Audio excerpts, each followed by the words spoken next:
បាទជំរាបសួរបងប្អូននេះខ្ញុំមានវីដេអូខ្លីមួយចង់និយាយអំពីការថែរក្សាទៅលើ Facebook account ឬក៏ទៅលើ page របស់យើងមានចំណុច2ដែលបងប្អូនអាចធ្វើនៅទី1តាក់ទងជាមួយទៅនឹងការ subscription ទៅលើ Facebook account មានន័យថាប្រើទៅលើ Meta Verify អត្ថប្រយោជន៍នៅក្នុងការដែលយើង subscription ឬក៏បង់លុយទៅលើ Meta Verify វាជួយត្រង់ថានៅពេលដែលមាន user ណាមួយមិនប្រក្រតីនៅក្នុងការ log ចូលទៅលើ account Facebook របស់យើងដែលជា admin កាន់ page ឬក៏ជា admin ដែលចូលនៅពីខាងក្រោយ DM នៃ DM account របស់យើងហ្នឹងគឺមានន័យថា Facebook វានឹងធ្វើការ logបិទ Facebook យើងដោយស្វ័យប្រវត្តិតែម្ដងហើយក្នុងករណីនៅពេលដែលយើងជាម្ចាស់នៃ account ហ្នឹងហើយយើងចូលទៅក្នុង Facebook បើសិនជាមានបញ្ហា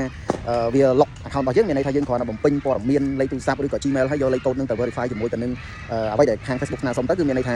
យើងអាចបើកនៅ account របស់យើងហ្នឹងបានវិញធម្មតាមានន័យថាយើងអាចប្រើ page ឬក៏ប្រើ account របស់យើងហ្នឹងបានធម្មតាវិញអញ្ចឹងអាហ្នឹងរឿងទី1រឿងទី2បើសិនជាបងប្អូនអត់បាន subscription ទៅលើ Meta Verify ទេបងប្អូនអត់បានជាវនៅក្នុងការដាក់ blue tick ទៅលើ account របស់យើងទេបងប្អូនធ្វើការជៀសវាងតែមួយទេគឺហាមចុចទៅលើ link ដែលបានផ្ដល់មកឲ្យយើងដែលមិនមានព័ត៌មានច្បាស់លាស់ឬក៏ link ដែលយើងអត់ដឹងច្បាស់លាស់ link ដែល spam ជាពិសេសគឺនៅលើ page នឹងតែម្ដងនៅលើ Facebook នឹងតែម្ដងហើយនឹង Telegram ឬក៏អាច link នឹងវាមានប្រភពនៅលើ social media ផ្សេងៗទៀតដូចជានៅក្នុង Gmail ក៏មានដែរ link spam បែបហ្នឹងអញ្ចឹងបើសិនជាយើងហ៊ានតែចុចទៅលើ link ហ្នឹងមានន័យថាព័ត៌មានរបស់ account របស់ BM របស់យើងលើ page របស់យើងជាពិសេសគឺលើ admin តែម្ដងគឺគេនឹងអាចចូលទៅ access ជាមួយទៅនឹង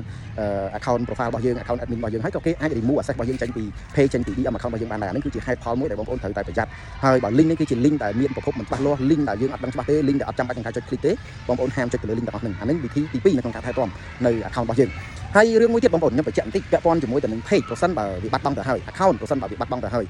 បងប្អូនដើម្បីជៀសវាងជាមួយទៅនឹងផលលំបាកនៅក្នុងការស្នើសុំពី Facebook ត្រឡប់មកវិញខ្ញុំសូមចែកម្លែកជាមួយនឹងចំណុចពិសេសមួយគឺបងប្អូនត្រូវតែ record ជាមួយទៅនឹងទិន្នន័យនៃឯកសារពាក់ព័ន្ធជាមួយទៅនឹង account ឬក៏ page របស់យើងមានដូចជា Gmail ប្រើប្រាស់លេខទូរស័ព្ទដែលប្រើជាមួយនឹងអត្តសញ្ញាណប័ណ្ណរបស់យើងដែលជាហេតុមួយដែលយើងអត់បាត់បង់លេខហ្នឹងចំណុចមួយទៀតនោះគឺបងប្អូនត្រូវតែ record ជាមួយទៅនឹង account ID ឬក៏ page ID ជាពិសេសគឺ page ID ហ្នឹងតែម្ដងខ្ញុំបញ្ជាក់ជូនថាទោះបីជាគេលួច page យើងយកទៅដល់ណាក៏ដោយទោះបីគេដូរទៅដល់ប្រមាណតង់ក៏ដោយដូរឈ្មោះដូរអីក៏ដោយប៉ុន្តែគេមិនអាចដូរជាមួយទៅនឹង page ID បានទេហើយប្រសិនបើយើងមានការលួចពីជនអនាមិកពី hacker យកទៅហើយយើងនៅតែស្គាល់ជាមួយទៅនឹង page ID របស់យើងនោះមានន័យថាយើងនៅតែអាចតវ៉ាប្តឹងទៅជាមួយទៅនឹង support ទៅជាមួយ Facebook ដើម្បីទាមទារយក page របស់យើងមកវិញក្នុងករណីយើងមានកំហុសធ្ងន់ធ្ងរដែល Facebook ឬក៏ខាង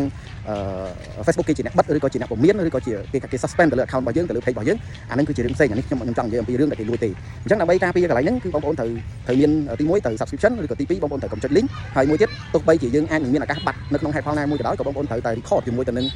page ID របស់យើងហើយដូចខ្ញុំបញ្ជាក់អញ្ចឹង page ID ទោះបីគេដូរ page នឹងប្រមាណតង់ក៏ដោយក៏គេអត់អាចដូរ page ID បានដែរហើយនៅពេលដែលយើងមានបញ្ហាបាត់យើងអាចស្នើសុំមកវិញយើងអាចប្តឹងមកវិញអានេះគឺជានីតិវិធីបន្តប៉ុន្តែអ្វីដែលសំខាន់យើងមានព័ត៌មានពាក់ព័ន្ធមួយនឹង account របស់យើងឬក៏ page របស់យើងឬក៏ BM របស់យើងបញ្ជាក់ page ID account ផ្សេង ID page ផ្សេង ID របស់ BM ផ្សេងអញ្ចឹងត្រូវ record ទុកទាំងអស់នេះគឺជាកលឹះមួយគឺជាចំណុចមួយសំខាន់ឬក៏ជាព័ត៌មានមួយសំខាន់នៅពេលដែលយើងជួបមួយបញ្ហាអញ្ចឹងវីដេអូខ្ញុំប៉ុណ្ណឹងទេ4នាទីសូមអរគុណហើយសូមជួយ share វីដេអូនេះទៅកាន់បងប្អូនដទៃទៀតផងដើម្បីឲ្យគាត់បានមើលវីដេអូនេះបន្តទៀតពីខ្ញុំសូមអរគុណសូមជម្រាបលា